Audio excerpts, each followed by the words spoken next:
Rabelais d'avril. Défi 30 fois Rabelais, 30 incursions successives en suivant l'ordre des 4 livres, plus quelques excursions. Tout ce début, peut-être pour non pas réhabiliter, mais dire l'importance de cette chose maladroite, fragile, construction ternaire où l'expérience de la langue vient sourdre à travers le projet initial, populaire de Rabelais et le constituer, lui, comme grand écrivain de la langue française. À la différence des autres textes qu'on a lus cette première semaine, celui-ci pourrait être donné sans aucun commentaire.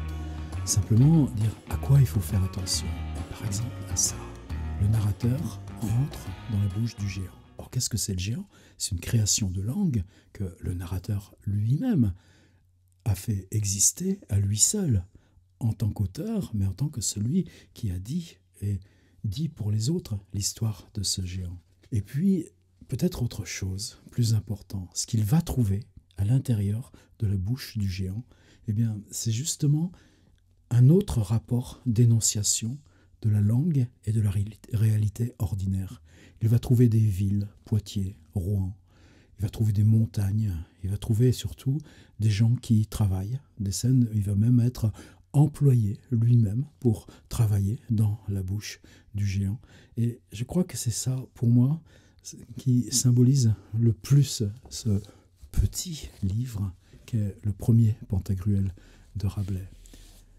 Comment l'auteur, qui a déployé une machine verbale, va se risquer dans l'intérieur de la machine verbale pour se confronter à quelque chose qui n'est pas le verbal, mais qui est comment vous, lecteur, accédez à la réalité, à votre réalité par celle qui vous est montrée.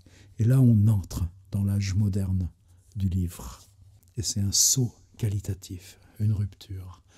Comment Pantagruel, de sa langue, couvrit toute une armée, et de ce que l'auteur vit dans sa bouche.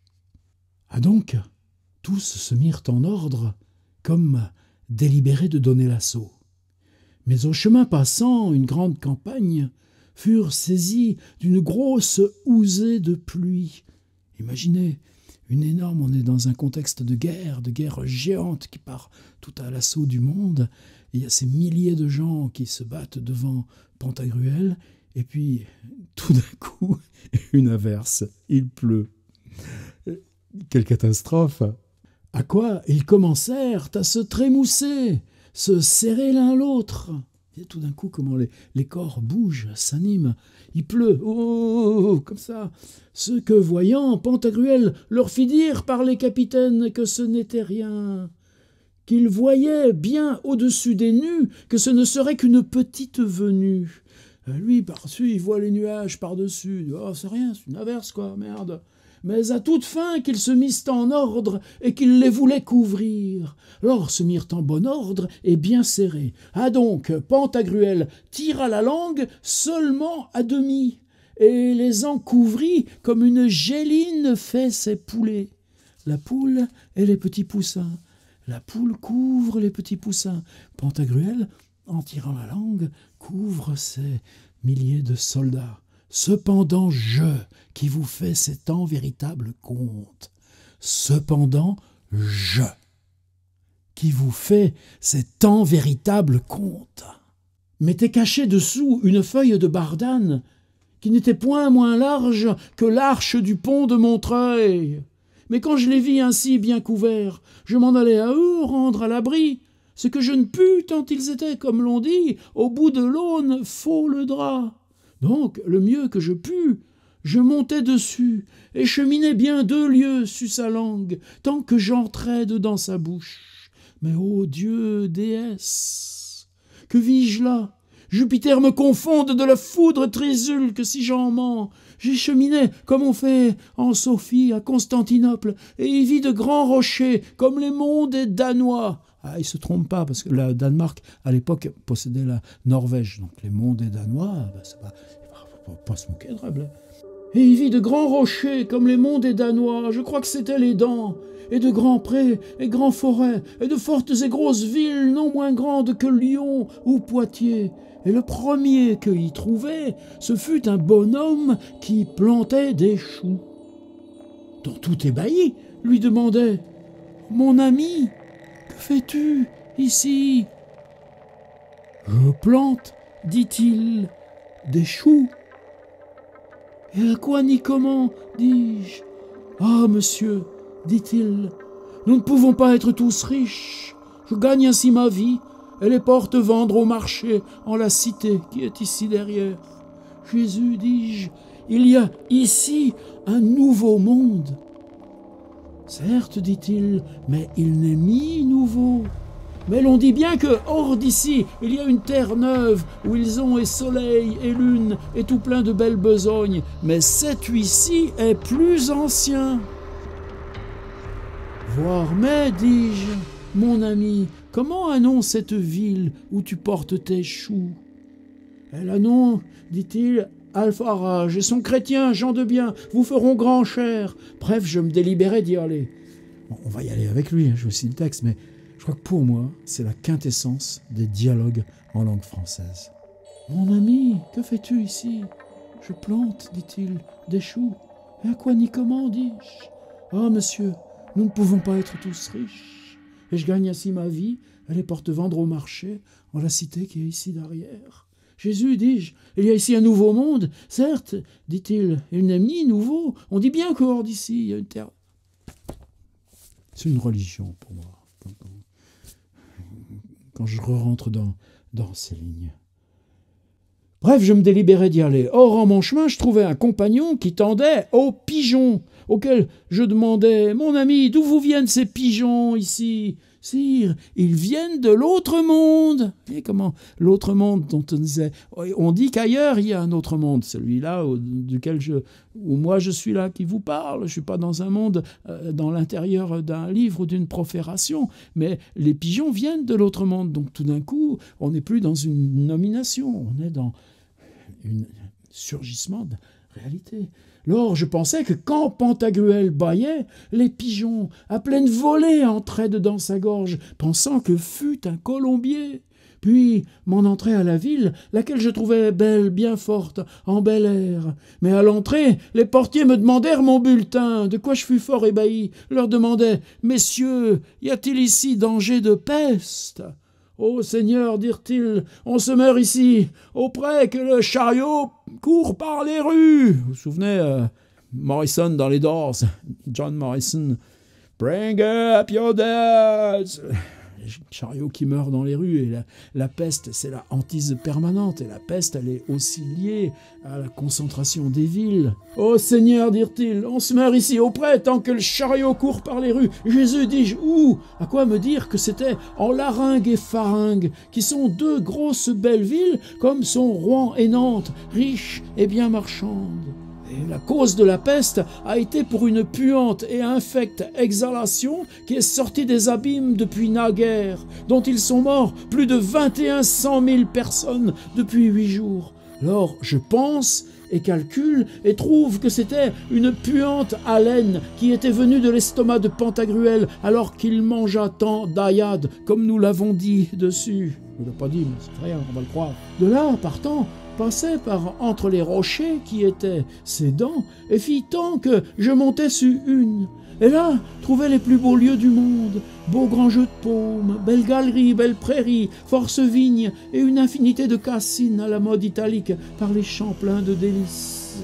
Et là, demeurai bien 4 mois, et ne fit on que telle chair que pour l'or. Pensez à toute la peinture italienne, et ces villes qui sont elles-mêmes comme des choses pas utopiques, pas interdites, mais comme on réalise ces lieux d'utopie. Et ça aussi dans Don Quichotte, comme on réalise ces jardins où tout d'un coup c'est fini des lois mauvaises du monde, on peut les tenir à distance. Voilà, sur le haut d'une dent, donc protégé par quelque chose d'infranchissable, prairie, cassine, force délice, relation entre les gens, l'humanité, sous un ciel neuf.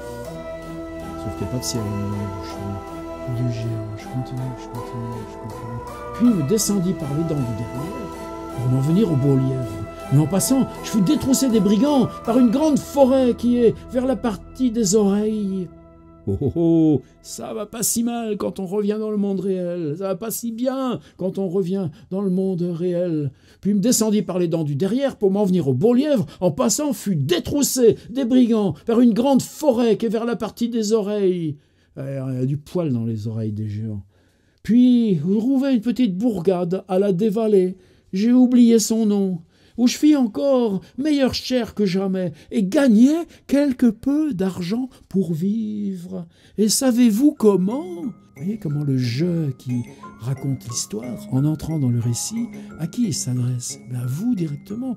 Et savez-vous comment? Alors, vous le savez comment? Vous vous en souvenez du texte? À dormir. Et savez-vous comment? À dormir. Car on loue les gens à journée pour dormir et gagnent 5 à 6 sols par jour. Mais ceux qui ronflent bien fort gagnent bien 7 sols et demi. Et comptaient au sénateur comment on m'avait détroussé par la vallée, lesquels me dirent que, pour tout vrai, les gens de par-delà les dents étaient malvivants et brigands de nature. À quoi je connus que, ainsi comme nous avons les contrées de deçà et de là les monts, aussi ont-ils de ça et de là les dents.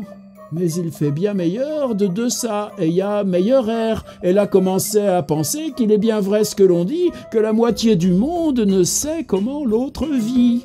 Ça aussi, comme c'est important, c'est-à-dire l'autre, celui de l'autre pays, l'étranger.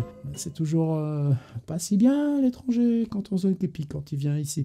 Et cette logique-là, alors qu'est-ce qui est troublant pour nous, c'est qu'elle dit par-delà et par-deçà les monts. Qu'est-ce que c'est le Piémont? Bon, vous savez que la Provence appartient encore à l'Espagne. La Provence, par exemple, au moment du Pantagruel, elle est sous occupation arabe-espagnole, et donc elle utilise le zéro.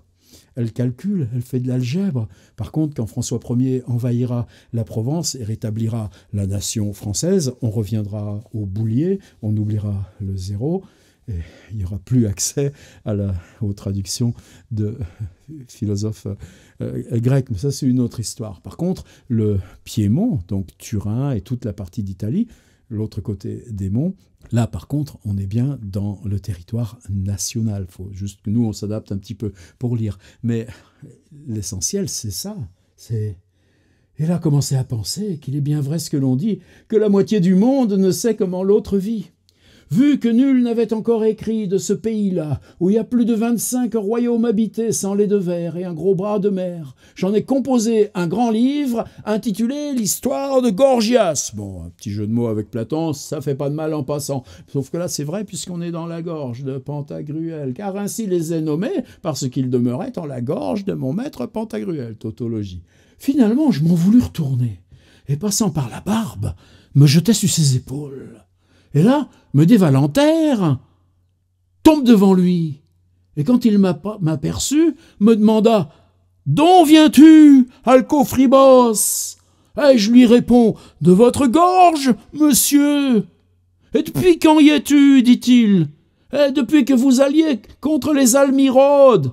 Il y a déjà, dit-il, plus de 6 mois. Et de quoi vivais-tu? Que mangeais-tu? Que buvais-tu » Et je réponds, « Seigneur, de même vous, et les plus friands morceaux qui passaient par votre gorge, je prenais le barrage. »« Voir, mais, dit-il, où chiais-tu? »« En votre gorge, monsieur,